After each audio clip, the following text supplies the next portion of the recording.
BYC की Asir क़यादत मौजूदा रजीम के भयानक तरीन इक़दामात का सामना कर रही है, यानी अदालतों के भी दरवाजे बंद हैं और इंसाफ की कोई उम्मीद नहीं है। 9 माह होने को हैं, न गवाह न सबूत, जबकि बलूचिस्तान के हालात बद से बदतर हो चुके हैं। फ़ौज को शदीद हमलों का सामना है। 12 से ज़ायद अफराद पिछले 24 घंटों में लापता हो चुके हैं। 8 फौजी और 3 बच्चे जान की बाजी हार चुके हैं। बलूचिस्तान में आखिर आग और खून का खेल कब तक जारी रहेगा? बलूचिस्तान मुज़ाहमती तंजीम बलूचिस्तान लिबरेशन फ्रंट के सरबराह डॉक्टर अल्लाह नज़र बलोच ने 2 टोक अल्फाज में कहा है कि हमारी जंग रुकने के लिए नहीं है। हमें इस जंग के लिए इंफॉर्मेशन टेक्नोलॉजी की अशद ज़रूरत है। रियासत खौफजदा है, कभी बलोच औरतों का अगवा और कत्ल कर रही है। पंजाबी ताजिर और इंतहा पसंद सियासतदान नवाज शरीफ मिलिट्री इस्टेब्लिशमेंट के एहतसाब की बात कर रहा है या कुछ अफराद की? जाग पंजाबी जाग के नारे के खालिक का एहतसाब क्यों न हो सका?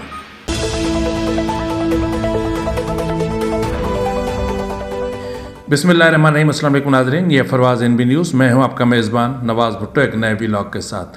आपसे वही गुजारिश है कि अभी तक अगर आपने मेरे चैनल को सब्सक्राइब नहीं किया तो प्लीज़ कर लें, बेल आइकन ज़रूर प्रेस करें, कमेंट बॉक्स में अपनी आरा से आगाह भी किया करें, प्रोग्राम को लाइक ज़रूर कर दिया करें और शेयर भी कर दिया करें ताकि मेरी रीच में इजाफा हो सके। पिछले दिनों आपने देखा होगा कि नवाज शरीफ ने एक तवील अरसे के बाद मीडिया टॉक की, प्रेस कॉन्फ्रेंस की, और उस प्रेस कॉन्फ्रेंस में नवाज शरीफ और शहबाज शरीफ और मरियम नवाज़ की तारीफ़ें करते रहे। और मरियम नवाज शरीफ की तारीफ़ें करती है, शहबाज शरीफ नवाज शरीफ की तारीफ़ें करता है, और फिर इसी तरह इनका घर का सिलसिला चल रहा है। और उन्होंने मैं नवाज शरीफ को ज़ाती तौर पर एक इंतहा पसंद पंजाबी सियासतदान कहता हूँ, बल्कि पंजाबी ताजिर कहता हूँ। उसको क्या पता कि सियासत क्या होती है। नवाज शरीफ का एक शर्मनाक बयानिया सामने आया कि एहतसाब इमरान खान को लाने वालों का भी एहतसाब होना चाहिए, उनको भी सज़ा मिलनी चाहिए, और इमरान खान के दौर में डॉलर की कीमतों के मामलात जिस तरह बिगड़े उसकी भी जो है वो उनका भी एहतसाब होना चाहिए। तो भाई नवाज शरीफ साहब, आपने जो पाकिस्तान का हशर किया, क्या उसको हम भूल सकते हैं? क्या पाकिस्तान सिर्फ पंजाब है? क्या हम भूल सकते हैं कि आप वही हैं कि जिसने किसी ज़माने में जाग पंजाबी जाग तेरी पग नू लग गया दाग का नारा लगाया था? आप पंजाबी कौमपरस्ती की सियासत कर रहे थे। आप जनरल ज़िया की गोद में बैठे थे और वहाँ से उठ कर आप आए थे। फिर आपको 1997 में जिस तरीके से जितवाया गया, क्या वो आपको याद नहीं है? क्या वो लम्हात आपके लिए बायस निदामत नहीं है कि 2/3 से भी भारी मैंडेट के साथ आपको जितवाया गया था? क्या वो ईमानदारी से आप जीते थे? Free, fair and transparent election हुए थे। अभी फरवरी में, जिसमें आप वज़ीर आज़म होने आए थे, लेकिन आपको जिस तरीके से मैंडेट दिया गया, जिसको आज भी फॉर्म 47 की गवर्नमेंट कही जाती है, क्या ये हुकूमत आपको फ्री, फेयर एंड ट्रांसपेरेंट वे में मिली थी? क्या जब आपको शहबाज से जब आपको मुआहदा पूरा हुआ था, इस्टेब्लिशमेंट के साथ आपने किया था जलावतनी से पहले, फिर आपने जब जनरल परवेज़ मुशर्रफ की बातें करना शुरू की, उसके बाद मोहतरमा बेनज़ीर भुट्टो के बाद जो चीज़ें हुई, जिस तरह आप NRO लेकर आए, उसके बाद आप क्या करते रहे? हुकूमत में आए, आपकी हुकूमत आप ही के लोगों ने गिराई, यानी एक पंजाबी की हुकूमत पंजाबी इस्टेब्लिशमेंट ने गिराई। और उसके बाद फिर आपने कमर जावेद बाजवा, जनरल फैज़ और दीगर के ख़िलाफ़ हो गए।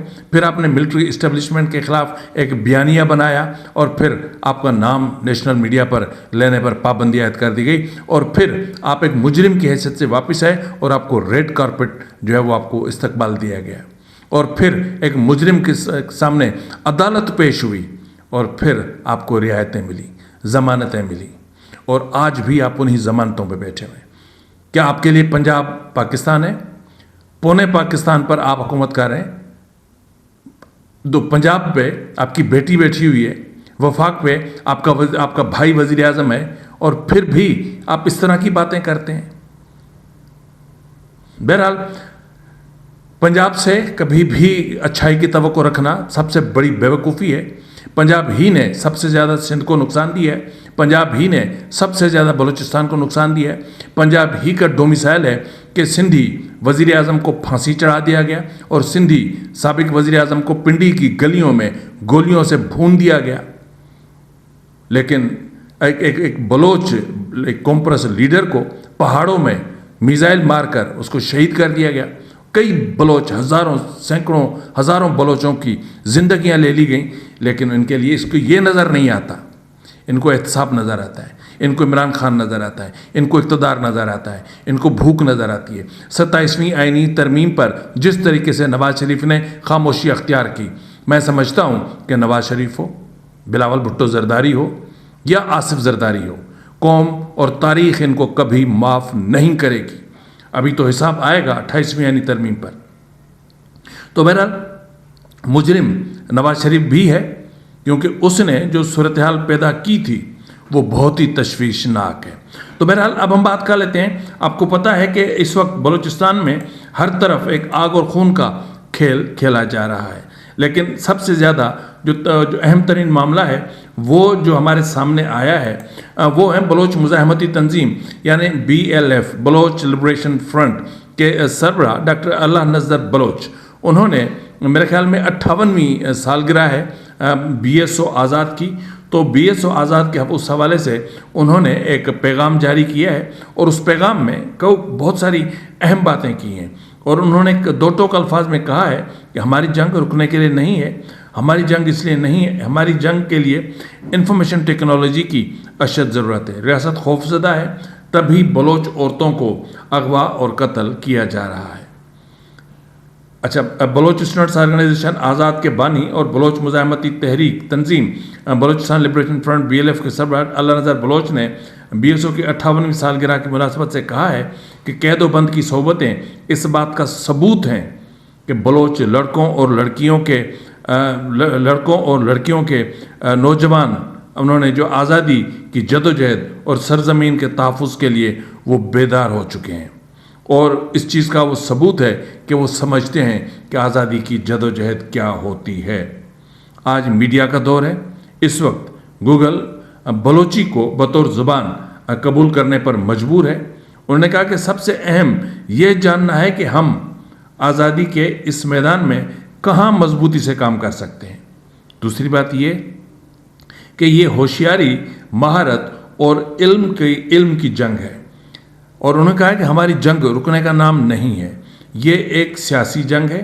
हम सियासत के पहलू से अपनी जंग जारी रखे हुए हैं। हर जंग कौमों को बदल देती है, कौमों की तारीख़ बदल देती है, कौमों की सकाफ़तें बदल देती है, यहाँ तक कि कौमों की ज़बानें बदल देती है। उन्होंने कहा कि साथी अपनी जदोजहद कौम और दुश्मन को समझें। जब तक आपको अपनी और दुश्मन की ताकत और कमज़ोरियों का इल्म है, तब तक आप फ़तेहमंद हैं। आज आपकी कोशिशों की वजह से ये रियासत हमारी ख़वातीन को अगवा करके कत्ल कर रही है, क्योंकि वो जानती है कि ये जो बलोच नौजवान हैं, बलोच ख़वातीन हैं, बलोच बच्चे हैं, वो बहुत आगे आ रहे हैं और जो आज़ादी की तहरीक है उसमें बहुत ज़्यादा शिद्दत आती जा रही है, क्योंकि ताकत हमेशा इल्म से डरती है। सियासी कारकुनों और अस्करियत पसंदों के साथ साथ हमें अब पहले से भी कहीं ज़्यादा इंफॉर्मेशन टेक्नोलॉजी की ज़रूरत है और इसमें महारत की ज़रूरत है। तो बहरहाल डॉक्टर अल्लाह नज़र बलोच ने जिस तरफ जिन मामलात की इशारे दिए हैं, उसको अगर हम देखें तो इस वक्त बलूचिस्तान एक शदीद जो है ना सिचुएशन में इस वक्त घिरा हुआ है। इस वक्त बलूचिस्तान को कई महाजों पर यूँ समझ लें कि एक बहुत ज़्यादा तकालीफ का सामना है। अगर आप BYC की क़यादत को ही देख लें तो इस वक्त वो पिछले 9 माह से पाबंद सलासल है। बार बार उनको डील ऑफ़र की जाती है और डील ना करने की सूरत में उनको मज़ीद उनको सख्तियों का सामना करना पड़ता है। डील कबूल न करने की वजह से इस वक्त उनका जेल ट्रायल हो रहा है। डील कबूल न करने की वजह से इनके ट्रायल को मुकम्मल तौर पर खुफिया रखा जा रहा है। ڈیل نہ کرنے کی وجہ سے یہ بھی کوئی نہیں جانتا کہ کون جج ہے انسداد دہشت گردی عدالت کا جو BYC کی اسیر قیادت کے کیسز کا ٹرائل کر رہا ہے ڈسٹرکٹ جیل ہدا ڈسٹرکٹ جیل کوئٹہ میں۔ کتنی FIRs ہیں، کون سے گواہ ہیں، کتنے ثبوت پیش کیے جا چکے ہیں۔ CTD اس وقت تک BYC کی اسیر قیادت کے خلاف کوئی گواہ پیش نہیں کر سکی۔ CTD اس وقت تک کوئی ثبوت پیش نہیں کر سکی۔ جتنی بھی 28 FIRs ہیں ان میں CTD ان کو پروف کرنے میں ناکام ہے، لیکن چونکہ اس وقت ریاست اور عدلیہ کا گٹھ جوڑ چل رہا ہے تو اس لیے تمام حقائق ہم سے چھپائے جا رہے ہیں۔ تو اس وقت کی جو BYC کی اسیر قیادت ہے وہ موجودہ رجیم کے بدترین روپ کو دیکھ رہی ہے، یعنی موجودہ رجیم کے بدترین رویوں کا سامنا کر رہی ہے۔ کاش کہ بلوچ جاگ رہا ہوتا، کاش کہ بلوچ کا ضمیر زندہ ہوتا، کاش کہ بلوچ کا ضمیر جاگ رہا ہوتا، کاش کہ بلوچ اٹھ کھڑا ہوتا اور اس کی کمر میں اتنی طاقت ہوتی کہ وہ اٹھ کر کھڑا ہو جاتا۔ تو میں سمجھتا ہوں کہ ایسی حالات میں ان تکالیف میں کافی حد تک BYC کی اسیر قیادت کی تکالیف میں کمی ہو سکتی تھی، اور کچھ نہیں تو ان کا ٹرائل جو ہے وہ فری فیئر اینڈ ٹرانسپیرنٹ ضرور ہوتا اور کھلی عدالت میں ہوتا، اس طرح نہ ہوتا کہ جس طرح مارشل لاؤ میں ہوتا ہے۔ اس وقت ایسا لگ رہا ہے کہ BYC کی اسیر قیادت کا فیلڈ جنرل کورٹ مارشل چل رہا ہے۔ تو بہرحال اس وقت بلوچستان کی جو صورتحال ہے بہت تشویشناک ہے، بہت تشویشناک۔ ایک تو سیاسی لحاظ سے کہ سیاسی پابندیاں ہیں، دوسرا قوانین کو ہتھیار کے طور پر استعمال کیا جا رہا ہے۔ بلوچستان اسمبلی نے ایسے قوانین بنا لیے ہیں کہ عام شہری کے ذہنوں میں اور دلوں میں ڈر بیٹھ گیا ہے۔ لیکن ایسی صورتحال میں جنگجو آرگنائزیشنز یا جو گوریلا وار ہے اس میں مزید شدت آتی جا رہی ہے۔ اس وقت کی اگر میں بات کروں تو کم و بیش فوج پر 5 حملے آج کے دن میں ہو چکے ہیں، اور جبری گمشدگیاں 12 سے زیادہ ہو چکی ہیں، اور اس کے علاوہ 3 بچے جاں بحق ہو چکے ہیں۔ تقریباً 6-7 فوجی جو ہے وہ مارے جا چکے ہیں اس ساری صورتحال میں۔ تو یہ اس طرح آخر جب چل رہا ہے تو کیسے چلے گا؟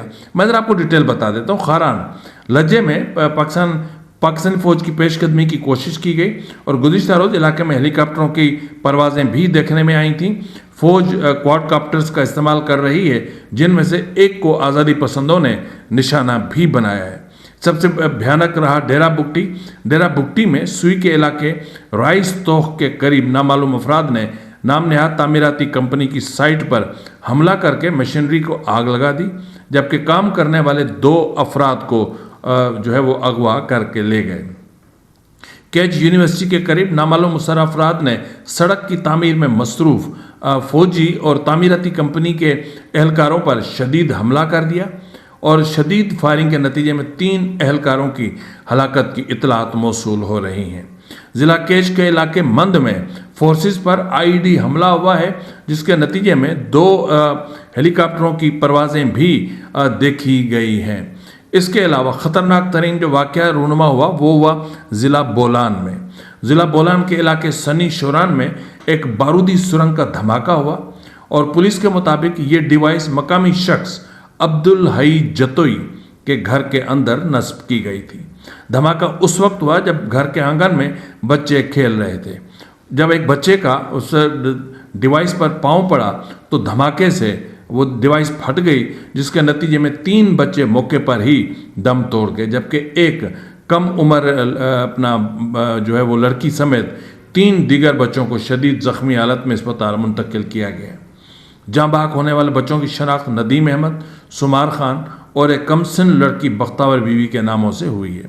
پولیس کا کہنا ہے کہ ابتدائی تحقیقات کے مطابق نامعلوم افراد نے 2 روز قبل گھر کے اندر بارودی مواد چھپایا تھا، جو بدقسمتی سے پھٹ گیا ہے۔ لیکن یہاں پر بہت سارے سوال ہیں کہ آخر گھر میں کوئی آ کر اور بارودی مواد چھپا گیا، بارودی سرنگ چھپا گیا، اور گھر والوں کو پتہ نہیں تھا۔ اچھا، بہرحال پنجگور کے علاقے गरमकान में बलोच लिबरेशन आर्मी के सरमचारों ने पाकिस्तानी फौज की मरकजी कैंप पर दो तरफ से हमला किया।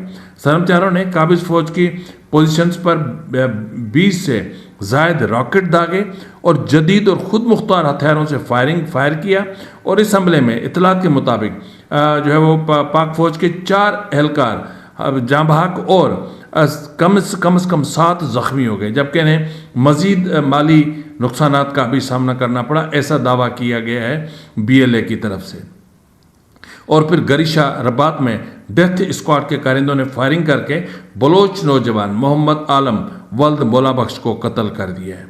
केच के इलाके मंद में एक ज़ोरदार धमाके की आवाज़ सुनी गई, जिसके बाद हेलीकॉप्टरों की आमद भी देखी गई। इलाकाई ज़राए के मुताबिक पाकिस्तानी फोर्सेस को इस हमले में निशाना बनाया गया है। BLF ने मशक़े में रियासती डेथ स्क्वाड के कारिंदे अली हसन को हलाक करने और सोराब में शाहराह पर नाकाबंदी की जिम्मेदारी कबूल की है। एक और वाक़या हुआ है फिर डेरा बुगटी में, जहाँ सुई के मोहम्मद कॉलोनी में नाम नेहाद CTD ने घरों पर छापे मारकर लूटमार की और 5 अफराद को जबरी तौर पर गुमशुदगी का निशाना बनाया, जिनकी शनाख्त बोजला वल्द हाजी मौज अली बुगटी, नादिर वल्द हाजी मौज अली बुगटी, चाकर वल्द सईं बख्श बुगटी, हनो बुगटी और इमामदीन बुगटी के नामों से हुई है। केच और ज़िला पंजगुर से फोर्सेस ने मस्जिद के एक पेश इमाम जासिम वल्द हाशिम समेत 3 नौजवानों को मुख्तलिफ इलाकों से हिरासत में लेकर लापता कर दिया। कोहलू से ईदू खान, अब्दुल खालिक गवादर से गुलाम कादिर, केच से यासिर नियामत को भी हिरासत में लेने के बाद जबरी तौर पर लापता कर दिया। तो क्या ऐसी सूरत हाल को हम कह सकते हैं कि बलूचिस्तान में कोई हुकूमत है? क्या ऐसी सूरत हाल में हम कह सकते हैं कि बलूचिस्तान में रिट ऑफ स्टेट है? क्या ऐसी सूरत हाल में हम कह सकते हैं कि बलूचिस्तान में असल में जिनकी हुकूमत है वो हर तरफ से कामयाब है? लेकिन इस वक्त तो बज़ाहिर ऐसा लग रहा है कि बलूचिस्तान में रियासत को पसपाई का सामना है और आज़ादी पसंद और जंगजू जो है उनकी पोजीशन बहुत ज़्यादा मजबूत है। वो आते हैं, शाहराहें बंद करते हैं, हमले करते हैं, IED ब्लास्ट करते हैं, फायरिंग करते हैं, फोर्सेस को निशाना बनाते हैं, उनको जानी नुकसान पहुंचाते हैं, चले जाते हैं, लेकिन इनको पता ही नहीं चलता। बाद में फिर हेलीकॉप्टर आते हैं, ज़ख्मियों को, डेड बॉडीज़ को उठाते हैं। हक़ाइक़ को छुपाया जाता है, आम आवाम को नहीं बताया जाता। बलूचिस्तान के हक़ाइक़ पर जिस तरीके से पर्दा डाला जा रहा है, अगर बलूचिस्तान के हक़ाइक़ से को पब्लिक कर दिया जाए, बता दिया जाए लोगों को कि बलूचिस्तान के शब व रोज़ कैसे गुजर रहे हैं, अगर आवाम को, दुनिया को पता चले कि बलूचिस्तान में बलोच नौजवान और बलोच औरत के साथ रियासत का बिहेवियर कैसा है, रियासत उनके साथ किस तरह कर रही है, किस तरह नसरीन बलोच इस वक्त तक उसका कोई पता नहीं है, उसको किसी अदालत में पेश नहीं किया गया। महाजबीन बलोच को इस वक्त तक किसी अदालत में पेश नहीं किया गया। निमरा कुर्द को इस वक्त तक किसी अदालत में पेश नहीं किया गया। BYC की असीर क़यादत को इस वक्त तक उनके ट्रायल को पब्लिक करने के हवाले से कोई फैसला नहीं किया गया। BYC की असीर क़यादत के ख़िलाफ़ अगर केसेस हैं तो वो इतने शदीद नहीं है कि उनका जेल ट्रायल किया जा सके।